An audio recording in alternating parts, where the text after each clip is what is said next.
আসসালামু আলাইকুম বন্ধুরা। বাংলাদেশের আয়তন প্রাকৃতিক ও ভূরাজনৈতিক কারণে ধীরে ধীরে বৃদ্ধি পাচ্ছে। বাংলাদেশের উপকূলীয় অঞ্চলে বঙ্গোপসাগর থেকে নদী বাহিত পলি জমে নদী দ্বীপ গঠিত হচ্ছে। প্রতি বছর গড়ে 10 থেকে 16 কিলোমিটার নতুন ভূমি জেগে উঠছে।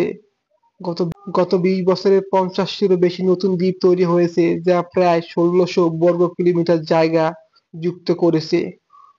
উদাহরণস্বরূপ 2024 সালে পদ্মা ব্রহ্মপুত্র নদের বদ্বীপে নতুন দ্বীপে জেগে উঠেছে, যার আয়তন 1,49,210 বর্গ কিলোমিটার বলে অনুমান করা হয়। বাংলাদেশের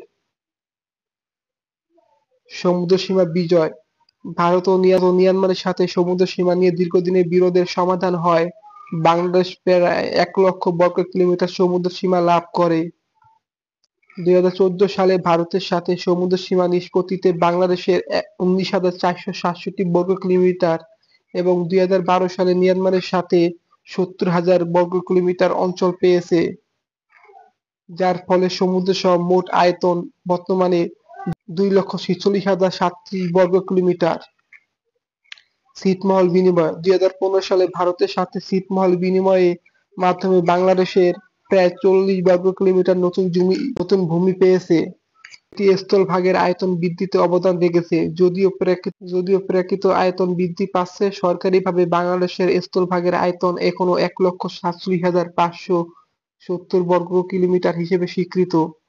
নতুন ভূমি ও সমুদ্র সীমা অন্তর্ভুক্ত করতে আনুষ্ঠানিক ঘোষণার অপেক্ষায় রয়েছে। চ্যালেঞ্জ ও বিতর্ক। নতুন ভূমি প্রায় নদীভাঙনের শিকার হয়।